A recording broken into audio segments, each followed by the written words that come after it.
Welcome. Welcome to the First Unitarian Church of Pittsburgh. It is January 7th, and I am Erica Shadowsong. For those of you with visual disabilities, I am brown skin with short cropped hair. I'm wearing all black and a beautiful gold yellow shawl that was given to me as a gift over the holidays. With me today, I'm honored to have a bunch of people helping me today. We're going to have a bunch of kids and families come up. We're going to be lighting the kinar and lighting the chalice. Really grateful to have Ellen Gosian music and our guest Michelle Bancole. Did I say that right? Okay, and then of course we have Andrew Papele and Emily Sweeney in the back that are helping us with our tech. So, and of course, Reverend Kate and a whole bunch more people that I might not have mentioned because they might surprise me. I'm really glad that you've chosen to be with us here this morning. We are one people of many beliefs, many origins, many sexualities and genders. We are all growing and all learning and all loved. Just as you are welcome. We are working for justice wherever the heavy weight of oppression has dug into the fabric of life. If this is your first time with us, we'd love to be in touch with you. If you haven't already done so, please go to the welcome desk that's out in the atrium, or if you're on YouTube, visit our website. Just Google First Unitarian Church of Pittsburgh. It'll come right up. And sign up for our weekly newsletter that's found at the bottom of the page. That's the best way to keep in touch with us and know what we're doing. You are also invited to join us for social time on Zoom following this live worship. To get the Zoom link, just send an email to firstunitarianpittsburgh, all one word, lowercase, at gmail.com, firstunitarianpittsburgh@gmail.com, and you will get that Zoom link. I invite all of you now to join me in taking a deep breath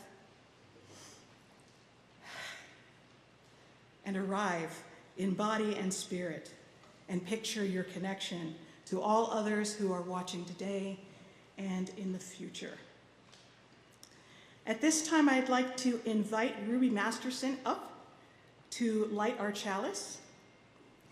We turn to our chalice, the symbol of Unitarian Universalist faith. If you have a chalice at home, we invite you to light it at this time. Yeah.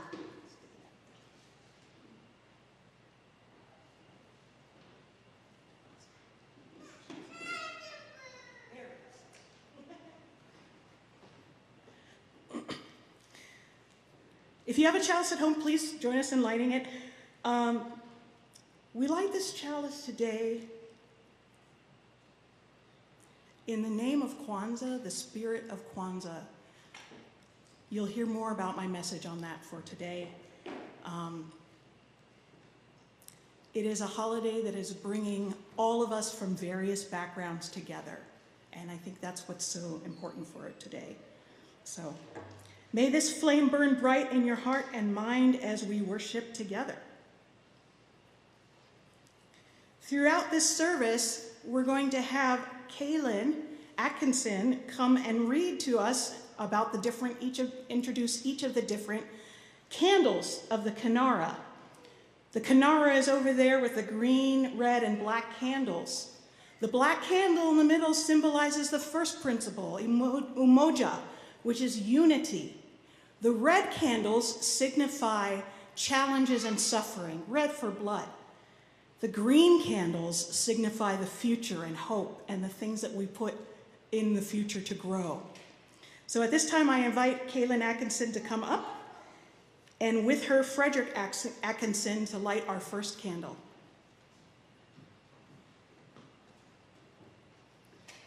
Seven Principles of Kwanzaa.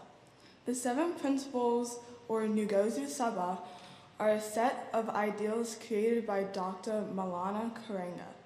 Each day of Kwanzaa emphasizes a different principle. 1. Unity. Umoja. To strive for and maintain unity in the family, community, nation, and race. The symbol for Umoja is the Dagi knot. a Pan-African symbol of unity found in the 7 African cultures. Thank you, Kaylin and Frederick. Our opening hymn is going to be different than what's listed here. It is 152 in your gray hymnal, Follow the Drinking Gourd. I invite you to rise in body and or spirit and sing and join us in singing.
The story I'm offering today, can you all hear me? Okay. The story I'm offering today comes from the Dilagoon.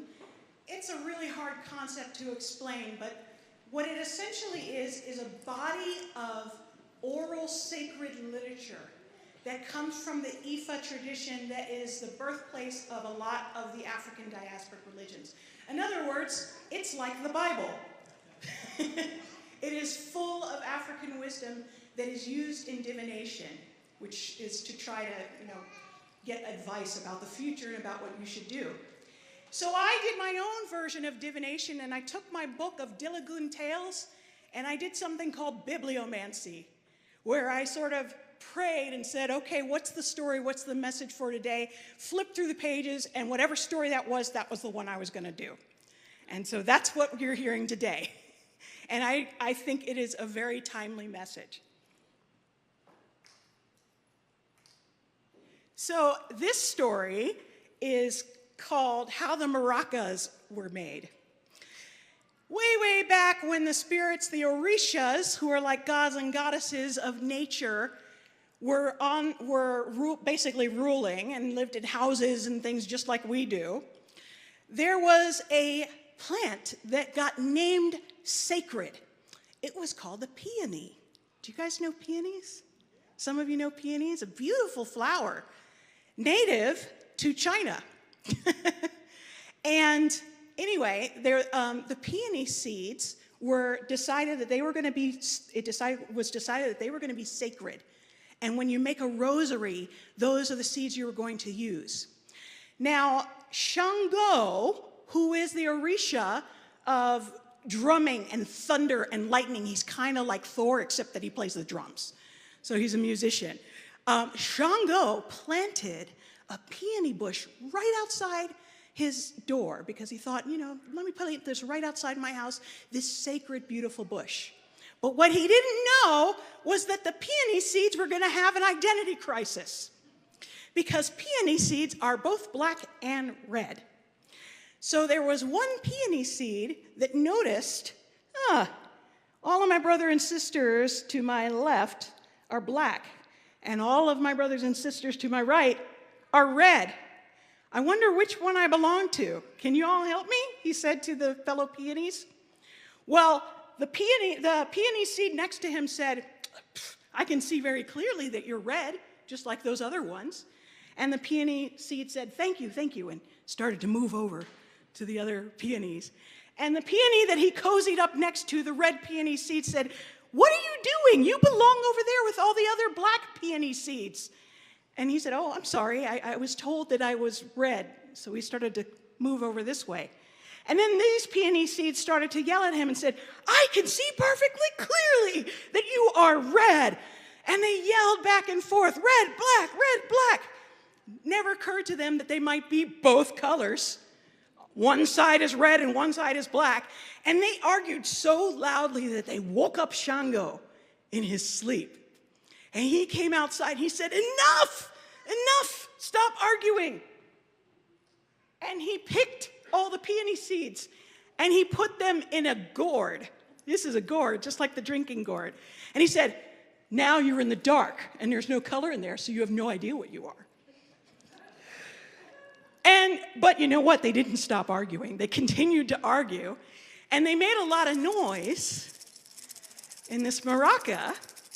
And he realized that even though they sounded horrible outside of the gourd, once they were inside, it sounded kind of nice. And he introduced this new instrument to the other Orishas, and they're like, hey, we really like this maraca. This is great. And it became their favorite instrument. But Shango did take the bush and move it as far away from his bedroom as he could, and he stored his maracas as far away from his bedroom as he could so he could get a good night's sleep. But the peony seeds never did decide or agree if they were red or black. They never learned their lesson. If you are on the younger side, I just want to, actually, you know what? I'm going to come down and pass this around. This gourd, this rattle, I picked up in Kenya. There were these boys that were selling them. These kids were selling them on the side of the road. And I asked the van to stop, and they came in the window, and they were selling us these things. And they're decorated, and they're just wonderful. So I will pass those around, and they can go around the entire sanctuary. Feel free to look at them, take your time. And that is the story for today.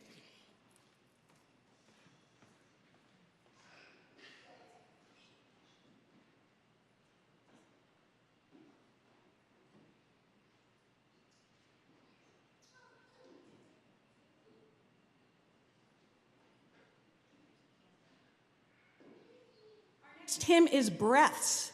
It is in your teal hymnal, 1001. I invite you again to rise and body your spirit and sing. Second hymnal, the teal one, right? Oh! Come on up, Kaylin. Thank you. Kaylin is going to tell us about our second candle, and I invite Lyra Fusko-Masovsky to come up and light. The second principle of Kwanzaa is self-determination, kujichagulia, to define ourselves, name ourselves, create for ourselves, and speak for ourselves. The symbol for kujichagulia is Ahanwa, the Akan throne, symbol of nation identity, cultural groundedness, and rightful governance.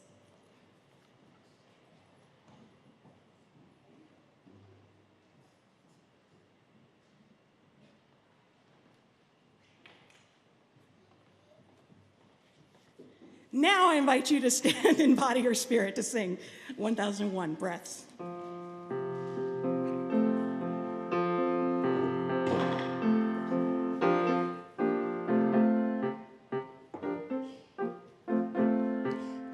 Listen more often to things than to beings. Listen more often to things than to beings. 'Tis the ancestors' breath when the fire's voice is heard. 'Tis the ancestors' breath in the voice of the waters.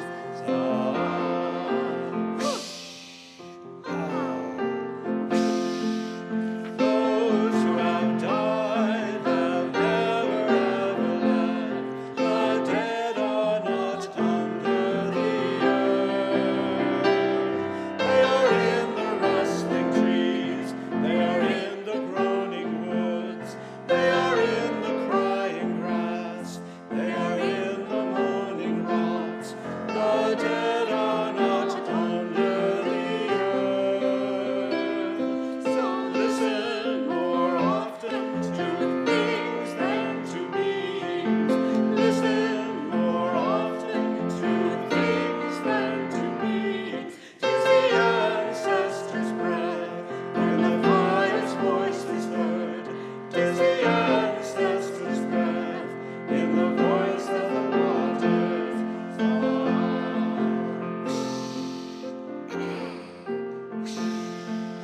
Those who have died have never, never left. The dead have a pact with the living. They are in the woman's breast. They are in the wailing child. They are with us in our homes. They are with us in this crowd. The dead have a pact with the living. Listen more often to things than to beings. Listen more often to things than to beings. 'Tis the ancestors' breath when the fire's voice is heard. 'Tis the ancestors' breath in the voice of the waters.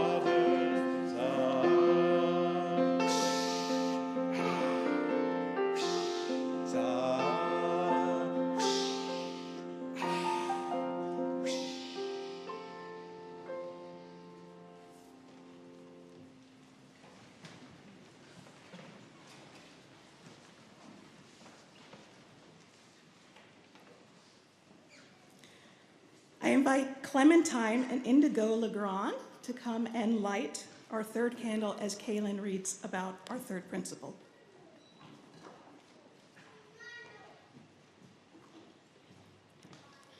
The third principle of Kwanzaa, collective work and responsibility, Ujima, to build and maintain our community together and make our brothers and sisters' problems our problems and to solve them together. The symbol for Ujima is Akoma Natosa, the Adinkra symbol of shared effort and obligation.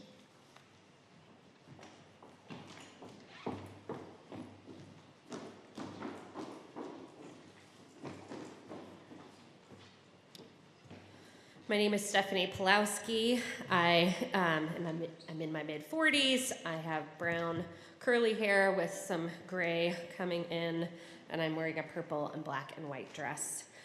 Every month, we share our generosity with a designated organization. This month, we're sharing our donations 50-50 with UU Justice PA. We have with us Carol Balance, to speak about UU Justice PA. Carol has a lot of contact with this church. Her husband is John Balance, who was an intern of ours and has preached here many times. It's wonderful to have you with us this morning, Carol.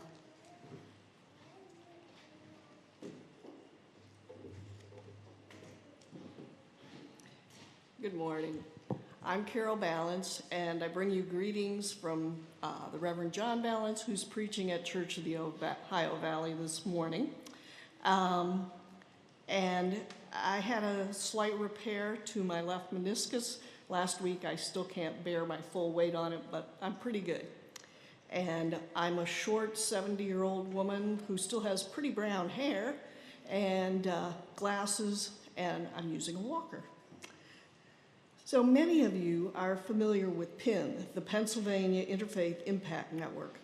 It was originally named the Pittsburgh Interfaith Impact Network, and in a fit of ambition was renamed Pennsylvania. But it never achieved that goal of becoming a statewide organization. And I learned, particularly when I was working on funding for public transit, that Allegheny County cannot tax itself to create a better transit system. Only the state can do that. If you really want to affect change in Pennsylvania, you really have to work at the state level. And this is true for many of the things in Pennsylvania and also in other states. So the UUA helps support these statewide networks in many states. And so I switched from my focus being on PIN to my focus being on UU Justice PA so that I could affect change at the state level. And UU Justice PA is often held up, at GA and other gatherings as a particularly effective network. And the reasons for that are that we have a modest level of paid staff, we have a fantastic committed core of volunteers, and the financial support we receive. We are represented in Harrisburg by our own registered lobbyist, the Reverend Joan Sabatino. She's easily recognized in her yellow mustard stole, and she's well known there. She was out for an extended medical leave. When she came back, she was sitting in the gallery with her yellow stole, and the Speaker of the House stopped the proceedings to say, hello, Reverend Joan is back in the House. So I think for a small denomination, we're getting a lot of recognition. Also, our postcards, which are coordinated with advocacy days, gain us recognition as well. Reverend Joan has recently been invited to sit on the Pennsylvania Women's Health Caucus, which is in Harrisburg, and is legislators and other advocates for women's health. So that's an honor and very nice. And like PIN, we have justice teams and things that we're working on. There will always be work to do, but we can have more impact when we work together at the state level because of UU Justice PA. UU Justice PA has a very good website. We email 1,800 people are on our list. We have a contract with Zoom because it's the only way really to have statewide meetings. We were pandemic ready. And, we're active on social media. UU Justice PA and PIN use the same three mechanisms to fund themselves. At UU Justice PA, we call them the three buckets. The first is obtaining grant money. The second is congregational contributions, which can be done by share the plate, or you might have dues to UU Justice PA in your budget, or both. And the third way is individual donations. Right now, it's unfortunate timing, but we are in the midst of our individual donations campaign, and your church is doing Share the Plate right now. The individual donations campaign, our theme, is taken from this quote from Barack Obama. We choose hope over fear. We see the future not as something out of our control, but as something we can shape for the better through concerted and collective effort. We choose to work for the world as it should be, as our children deserve it to be. So that's our theme for the individual donor campaign. Some of you may have already been contacted about that. Today, half of your plate, I believe, is going to go to UU Justice PA. That's your congregational support. We hope that you will be very generous in both campaigns because, as we all know, 2024 is a very important year for the future of our children. Thank you.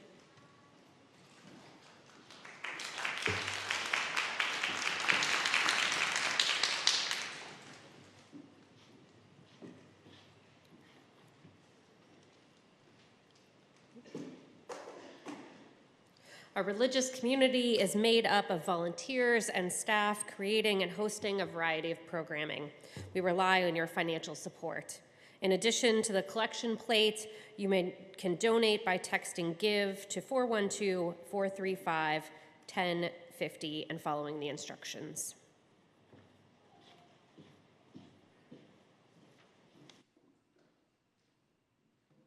Were you there when they crucified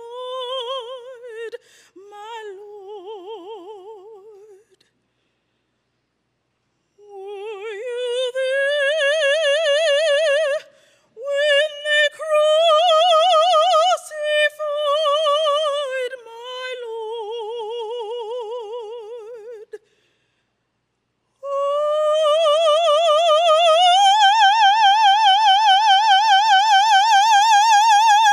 Sometimes it causes me to tremble, tremble, tremble. Were you there when they crucified my Lord? Were you there when they laid him in the tomb? Were you there when they laid him in the tomb?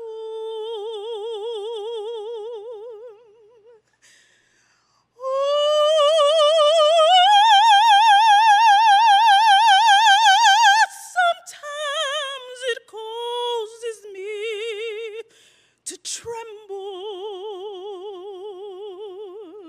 tremble, tremble.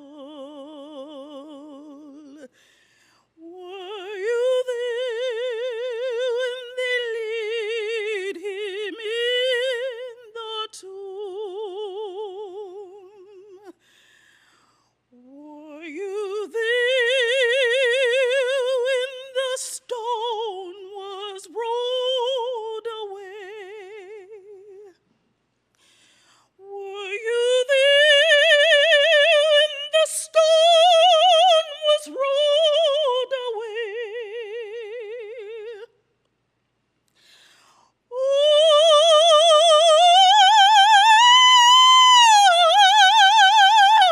Sometimes it causes me to tremble, tremble, tremble.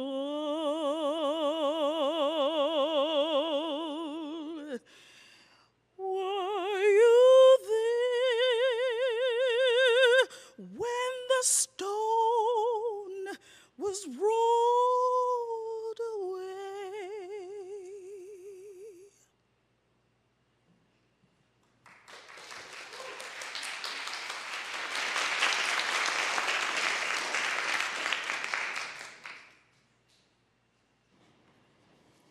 Just wow.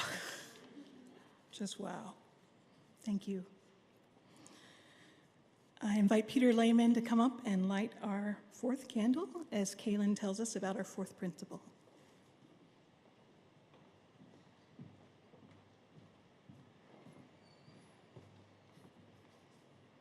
The fourth principle of Kwanzaa, cooperative economics, Ujamaa. To build and maintain our stores, shops, and other businesses, and to profit from them together. The symbol for Ujamaa is two interlocking half circles the Nisabiti, symbol of togetherness and family.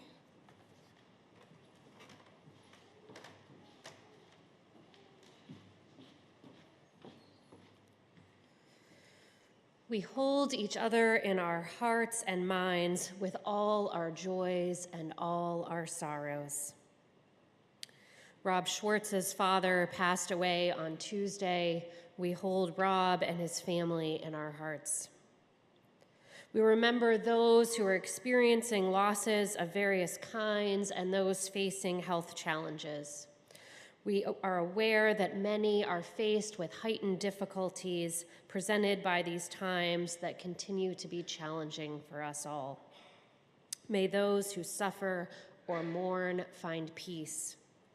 May those who hunger or thirst be quenched with nourishment and sated with the elixir of life. May those who have experienced violence find care and comfort and the healing that comes in time. May all of us find the loving kindness that is ours to share. May we open our hearts and minds to encircle with love and care in all our community and beyond.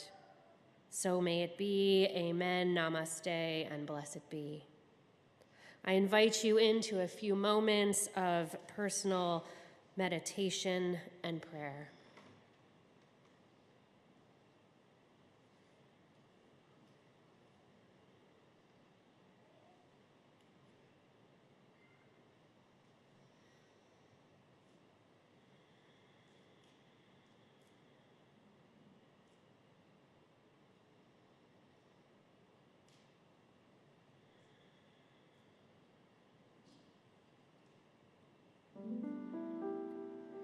In the words of Liz Weber, Spirit of life, help us to be present with all that is our life, both our deepest sorrows and our greatest joys, so that we can truly live, engaging fully in our own life and in our community. Spirit of community, help us know how linked we are, how each one of us cares, touches us all. Help us to ask for support when we are in need, and to offer our support to others when we are able, so that we may rest in the solace of one another's love. Spirit of love, help us to love our neighbor as we love ourselves, so that we might fully embody love and resist hatred. Spirit of resistance, help us to stick up for what is right even when we are tired or afraid. Help us to dream of the world as it should be and act to bring that world about. Help us to find hope each day. Spirit of hope, help us through this day and each day. Help us to be present for all that is our life. For all this we pray. Amen, and blessed be.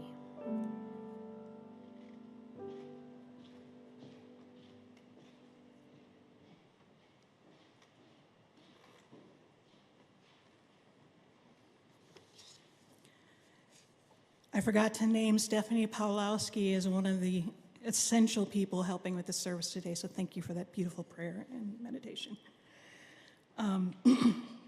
Is Mercy here? Mercy Messiah? In the back? Oh, yes, okay. Yeah, would you like to come up and light our 5th candle?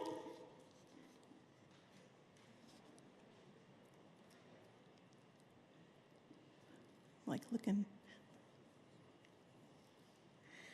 We have Adoria and David Osei Huedia, Maxwell Sango, I think.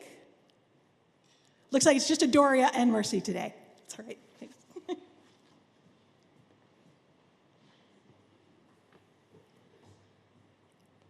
The fifth principle of Kwanzaa, purpose, nia.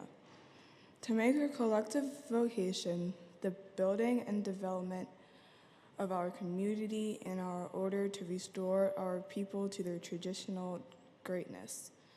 The symbol for Nia is the hieroglyph Nefer, ancient Egyptian symbol of beauty and good.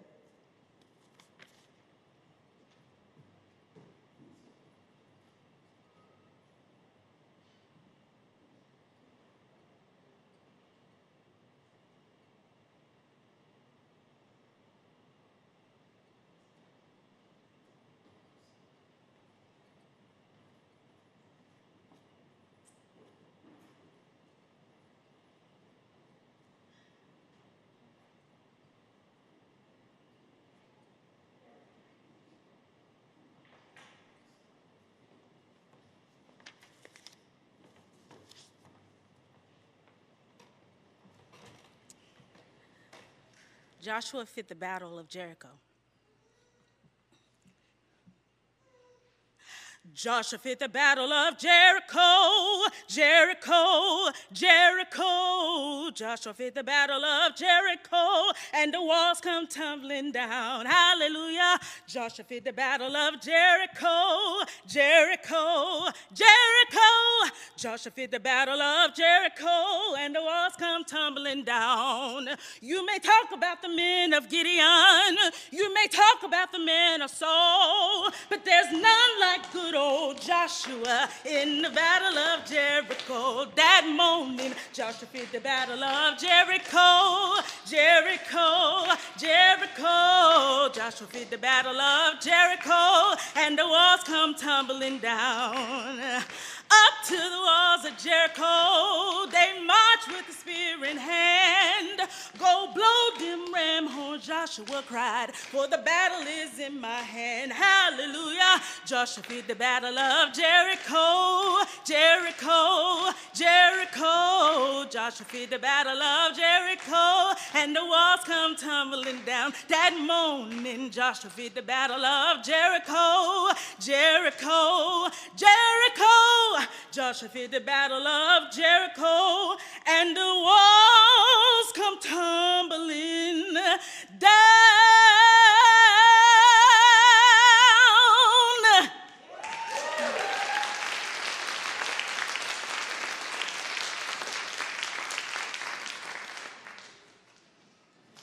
There's a Jewish saying that says when you're singing, you're praying twice. Doesn't it feel that way? All right. Last year, I gave my Kwanzaa message as if I was speaking to a mostly white audience, which I was. This year, though the numbers of the people in the room and online may still be majority white, I am making a particular effort to speak to my brothers and sisters of African descent. We are sometimes referred to as a minority, but in fact, we are the global majority. Keep that in mind. So if this message seems a little specific for some of you and speaks to experiences that are not yours, I invite you to please join me in embracing this opportunity to center a Black perspective in the midst of our diverse yet still majority white congregational culture. Let that be the foundation of our celebration of Kwanzaa, now and in the future. It's also a multi-generational service, so I am going to make a particular effort to make sure I include the youngest in the room. As you have heard throughout this service, there are 7 principles to the holiday Kwanzaa, which we are celebrating today. These 7 principles come from African culture, but they do not come from any one African culture. Africa has many, many groups of people who speak different languages and have different practices. Kwanzaa takes an eclectic approach to African principles. Eclectic is a word that you're going to hear me use a few times, so let's talk about what that means. The word eclectic, repeat after me, eclectic. Very good.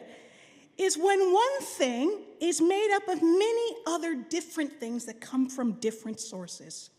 It's a descriptive word, an adjective. And eclectic can also mean a type of person. An eclectic is someone who learns from many different ways of doing things and chooses what she considers best for all of them to follow. To be a Unitarian Universalist is to be eclectic. Being of African descent in the United States, called Turtle Island by its indigenous peoples, is also to be eclectic. In a way, except most of us, we didn't choose to be that way. And as we know, hundreds of years ago, our ancestors, our great, great, great, great, great, great, great, great, great, great, great, great, great grandparents and cousins and aunts and uncles were kidnapped from the African continent. Africa is humongous. If you look at it on a map, it doesn't quite show you how big it actually is. The African continent has a land area of 30.37 million square kilometers. That's 11.7 million square miles. Enough to fit the entire US, China, India, Japan, Mexico, and many other European nations combined. Africa has places with deserts and places with jungles. It has mountains and it has plains. It has rain and even, in some places, snow. Africa is so big, the equator runs through the middle of it. So imagine people coming from a place that big. There's a lot of room to spread out. There are hundreds and hundreds of tribal cultures in Africa, families that grew so big, they became communities, and then they got so big that they developed their own languages, stories, foods, dress, art, music, religions. All of those people kidnapped from Africa hundreds of years ago were brought together and were told, you're not allowed to speak your languages. Even if they could speak their languages, they couldn't necessarily have communicated with each other because they all had different languages. The slave trade brought Africans all over the world, not just to our country, but to countries in the Caribbean and Latin America as well, among other places. And in all those different places, although they were all slaves, they were also treated many different ways too. Here on Turtle Island, I just like saying that because it's so much more endearing than the United States of America. There's more of a sense of love to it to me. African slaves were strongly discouraged from remembering anything about themselves or their homes or their people or even their stories. Can you imagine that? Not being allowed to have your own stories. They were given stories instead. They were given these other stories and told, these are your stories now. This is because the primary religions here in North America were Protestant Christian. However, in some of the Latin American and Caribbean countries where Catholic Christianity was dominant, it was different. People decided that they might be easier to control if you let them do what they want, as long as they learned the right way to do it too. So Africans in those countries were allowed to keep many of their stories and practices and religions. Those religions did change to fit the new places and the fact that they were all together now as Africans, not separated by tribe or language. But today, those people can trace their stories back with pretty much good accuracy to original tribal roots, which is really amazing. Not so much here. In the US, African American experience is very particular. Sometimes, when you are African American and you learn about things like history and music and literature and science and all the things in the world, all the people you learn about look completely different from you. You know you're different, but nobody tells you why. The only thing they tell us is that we have a different skin color. But even that's not totally true, because we African Americans do not all have the exact same skin color. We are all black, but it is not because of our skin color. It's because we have the same story. And so it seems like when we look for stories that belong to us, they don't exist. Imagine opening a diary that was kept by your ancestors, but every time you turn the page, it's empty.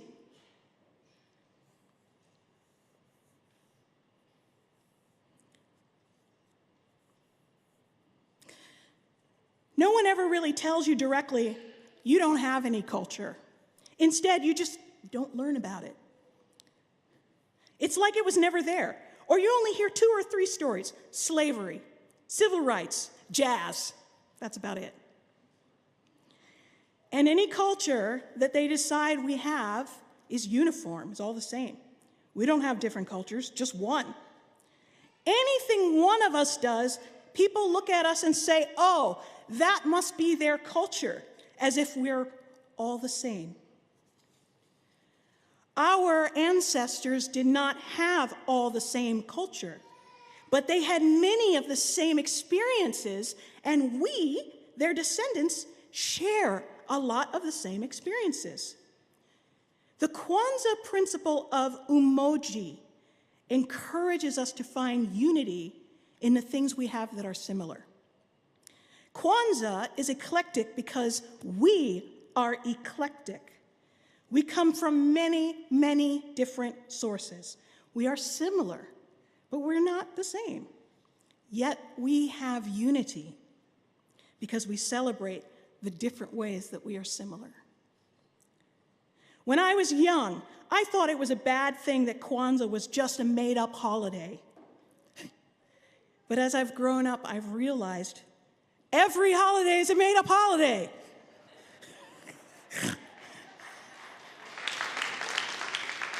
Every religion has its origins somewhere. And our religious practices, our cultural practices, our holidays, our clothes, our food, our language, our stories, they all usually have something to do with a place. They are started somewhere with particular plants and trees and natural features, animals that were native to that area, colors that we saw all around us, whatever it was. In the story you heard earlier, the peony flower, those seeds that comes from Asia and later Europe. It doesn't come from Africa. And yet, here you have this story, part of the traditional Lukumi religion, an African diasporic religion developed by African slaves in Cuba about peony seeds. And I wonder, did it used to be about a different seed? One that was native to Africa? Who knows? But the peony was familiar enough to these African descendants that's now part of a very important story. The Orisha, a word that is sort of like God or goddess, Oshun, has a special symbol of a peacock. But peacocks aren't native to the Americas. How did a goddess in the Americas become associated with a bird that wasn't always there? Well, Oshun actually goes back a very long way, and she comes from a particular place, a river, in fact. But Oshun in the Americas is a little different from Oshun in West Africa. She is like us, a little eclectic. Wherever people go, whether they were moved forcefully like the slave trade, or through other hardships, such as when you have to migrate, we find a way to be connected to where we are. I would say that's a very American experience in general. All of us came from somewhere else. Most of our ancestors are not native to Turtle Island. But for various reasons, we came here, and after a generation or two, we lose touch with some of the things that were important to our ancestors because those things are not here, or they're not easy for us to get. There's a cologne, a perfume, that is used in many African diasporic spiritual practices like hoodoo. It's called Florida water. If you want to find it, you have to go to a botanica, a place that sells special religious items. But Florida water wasn't always special. It was, in fact, very cheap. Florida water got to be that way because it was easy to get. It was around. It was there. It's what they had. In all the religions that developed as a result of slavery or migration or displacement, different generations of those cultures changed things based on what was around them. Maybe they didn't know the original name of a particular spirit, but hey, this other person has a spirit like it, so we'll say it's the same one and just call it the same name so we can keep talking to it. Keep connecting. A traditional food or medicine can't be found here, so we'll use something like it, or something that reminds us of it, or maybe even something that's just everywhere, like mint, basil. Being eclectic sometimes gets treated like a bad word. People think that being eclectic means, oh, you're not really serious about what you believe. You don't really have a connection to that thing. Your ancestors did not directly pass on that particular tradition to you. You're borrowing, or worse, you're stealing from another culture. You don't really belong. You're not a red peony seed. You're not a black peony seed. Well, there's a difference between being eclectic because you have to be versus being eclectic to be greedy. Being eclectic is not a bad thing. Cultural appropriation and eclecticism are not necessarily synonymous. They are two different things. When the world is open to you and you get to go wherever you want, be whoever you want to be, speak whatever language you want, do whatever you want, sometimes it's easy to take other people's cultures and say, oh, that's cool. I want to wear that like a costume. I want to use that. But by the way, that's cosplay. That means you have an identity, but you're putting it aside to take on somebody else's. But being eclectic, when you are someone who is separated from your ancestral practices, is different. Being eclectic means surviving. You won't let me do this thing because it looks like this, so I'm going to make it look more like something you're okay with. This other person is also descended from slaves like me. Their ancestors might have been from a different tribe than mine, but they look like me. Maybe we're not related as far as tribe's concerned, but they look like me, and they are treated, more importantly, the same way I'm treated. They share many of the same experiences with me. We have something in common. And when I learn from them, I feel closer to who I am. That's what being eclectic spiritually is for those of us who have to make up our own religious practices and spiritual traditions, who find our way by discovering, learning, seeking, asking, copying. And out of doing those things, what is spiritually universal, what is connected to our ancestry by spirit, finds a way through and directs, and it teaches us. Because our ancestors are still with us, and their stories are a part of us, even if we don't remember them consciously. Thank you.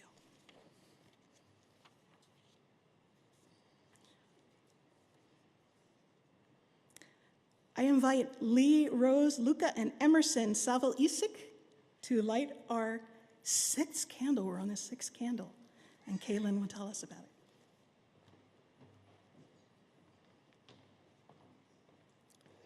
The sixth principle of Kwanzaa, Kuumba. To do always as much as we can, in the way we can, in order to leave our community more beautiful and beneficial than we inherited it. The symbol for Kuumba is the 7 vibrations of divine creation, the doggone symbol of creativity.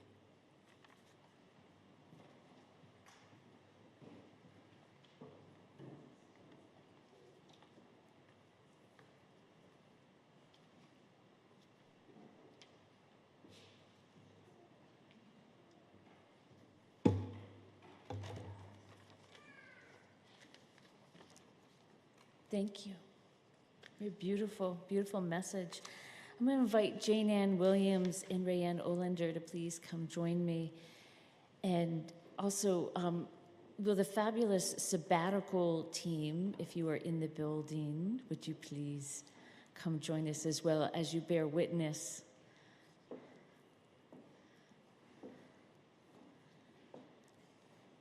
And if you would all surround Erica, please, though I'm going to turn to Jane Ann first as we speak about this. So hopefully you've heard by now that Erica has earned herself a sabbatical.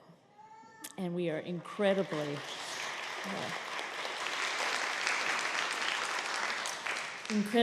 grateful for all the gifts that she has given us, and the gift of the community back is to give her her well-earned rest and rejuvenation. This is her first sabbatical, and I'm not sure she understands yet how much she needs it. And one of the things about sabbaticals is there's a time of decompression, of discombobulation, of disassembly, and then you rest, and then you rebuild, and then you return. Yeah. They want you to return. Yeah. First Unitarian Church of Pittsburgh would like you to take a well-earned sabbatical in return for your years of service. You have demonstrated your professionalism, dedication, and enthusiasm of your calling as a religious educator. You have brought your creative ideas and cared for our children, youth, and young adults, the midlifers and our seniors, with a vision of lifelong spiritual and religious growth. Many members and friends have found their hearts stirred, their minds stimulated, and their souls uplifted by your faithful leadership and enriching stories. And I realized I forgot to introduce myself. I know.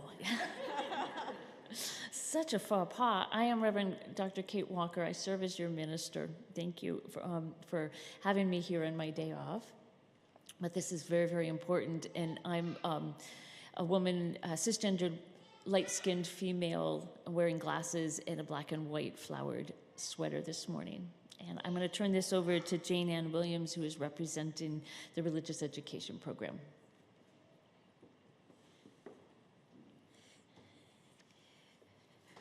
We formally recognize your leadership has made our community stronger, wiser, more confident, and energized. We have grown deeper and wider due to your dedicated time and patience. You have listened to our thoughts, reflected on our ideas, and eased our fears. You have been the leader that we called you to be. We thank you.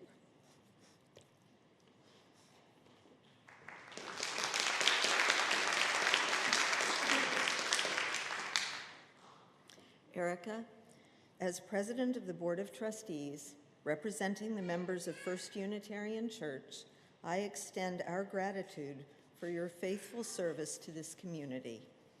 I now invite you to take leave of us for a well-earned sabbatical of 6 months. We encourage you to rest, to find time for yourself and your family, and to re-energize your body, mind, and spirit. We offer this time as well for study and reflection on your calling as a professional religious educator. May you launch into this important step in your career with knowledge of all those who have gone before you and all those who will follow you.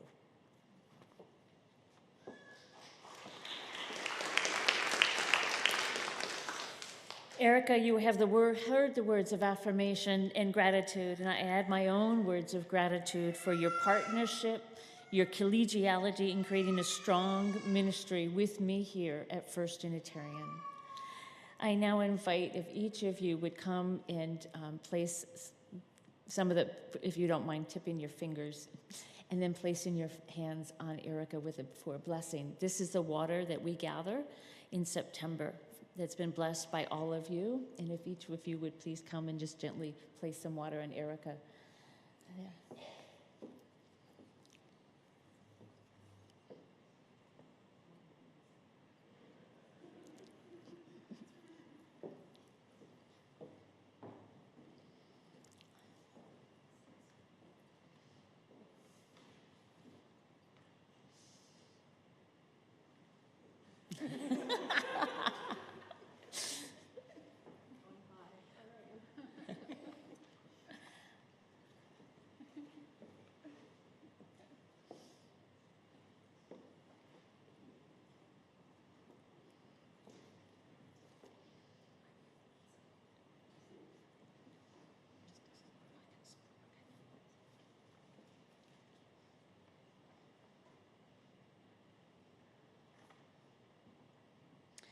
We have now blessed you, Erica Shadowsong, Lifespan Religious Education Director, to rest, re-energize, learn, and reflect.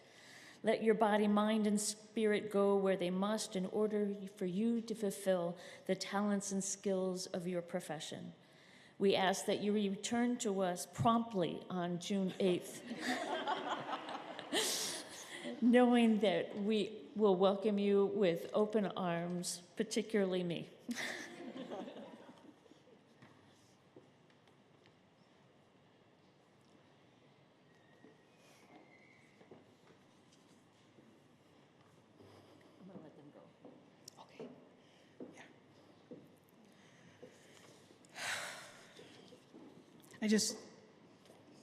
I'm short of words, and that's not typical for me.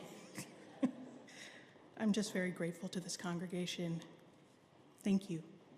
Thank you for including a sabbatical in this kind of work. It's not something everybody gets to do, but I think we all need it.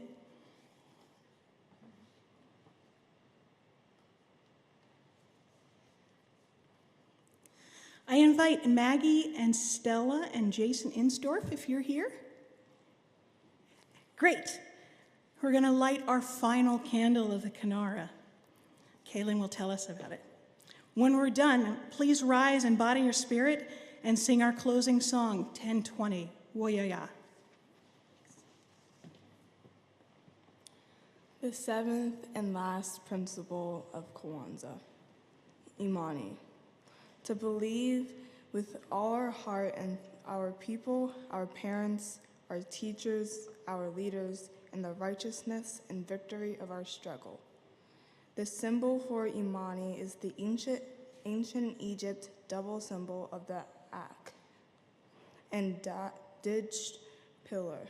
Stability, endurance serves here as a symbol of steadfastness and commitment to the good, right, and beautiful in life.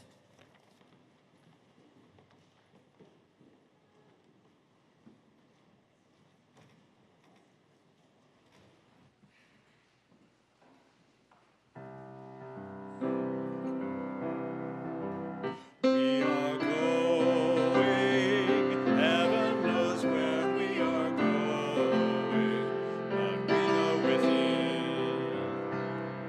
and we will get there. Heaven knows how we will get there, but we know we will. It will be hard, we know, and the road will be muddy and rough, but we'll get there. Heaven knows how we will get there, but we know we will. Oh yeah, yeah. Oh yeah, yeah. Oh yeah, yeah. Oh yeah, yeah. We are going. Heaven knows where we are going, but we know within.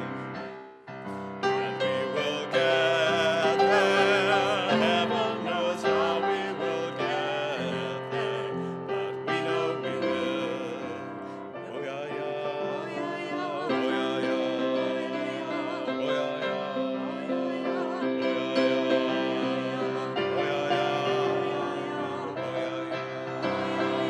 Oh yeah,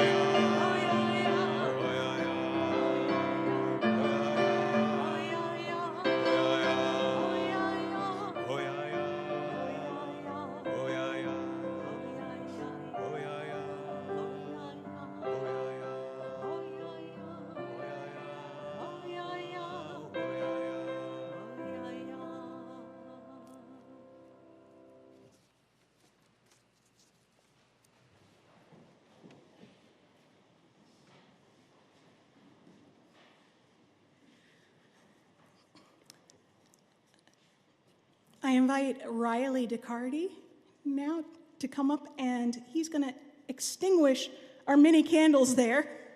And give me a minute to show him how to do that.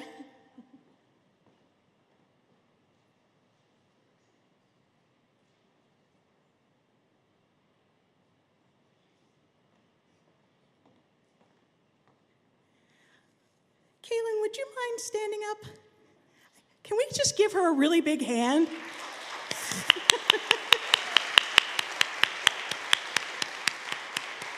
And the rest of you who lit a candle, you can stand up if you'd like. Let's give them a big hand too, please. Thank you so much. We have extinguished this flame, but not the light of truth, the warmth of community, or the fire of commitment. These we carry in our hearts until we are together again. May you all be blessed by the spirits of your ancestors and the spirits where you live.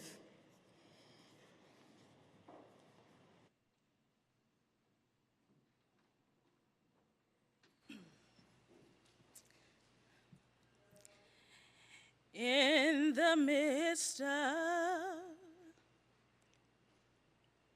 so sorry.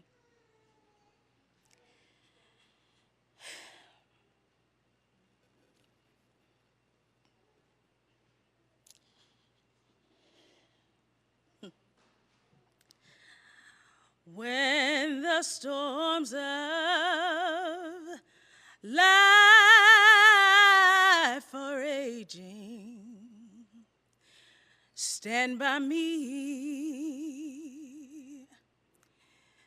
When the storms of life are raging, stand by me.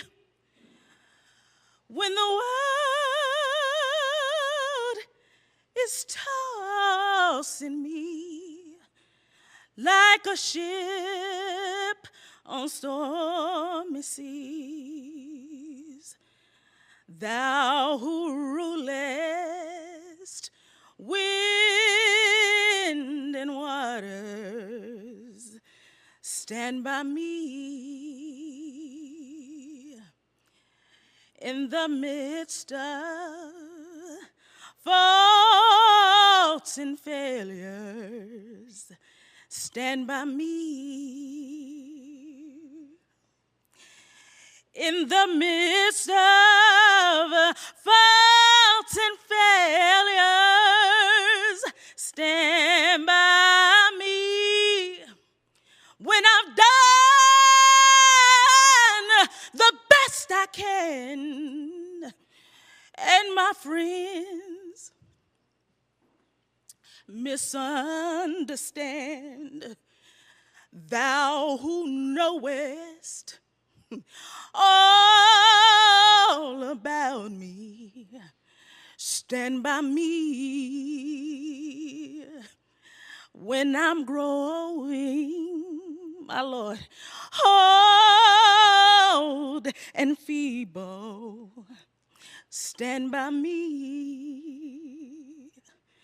When I'm growing old and feeble, stand by me. When I've done the best I can, and my friends misunderstand, oh, thou lily of the valley, stand